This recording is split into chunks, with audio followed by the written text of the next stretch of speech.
করেছেন, তাই আমার সাথে এমন হলো। ওই ব্যক্তি যদি এমনটা না করতেন তাহলে আজ আমি ওই স্থানে পৌঁছতে পারতাম। সবই আপনার দৃষ্টিভঙ্গির ওপর নির্ভরশীল, আর যদি আপনার দৃষ্টিভঙ্গি এমন হয় তাহলে তা অনুচিত। সত্যি কথা বলতে এই সংসারে ভিন্ন ভিন্ন ধরনের মানুষ আছে।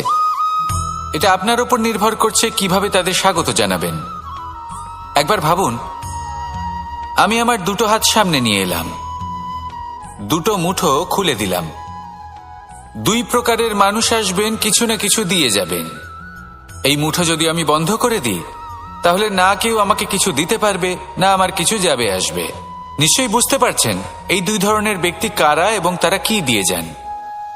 আমি যদি নিজের মুঠো খুলে দিই তাহলে কিছু ভালো মানুষ আসবেন, আমাকে আনন্দ, সন্তুষ্টি, জ্ঞান প্রদান করে যাবেন, ভালো অভিজ্ঞতা দিয়ে যাবেন। কোনো খারাপ ব্যক্তি যদি আসেন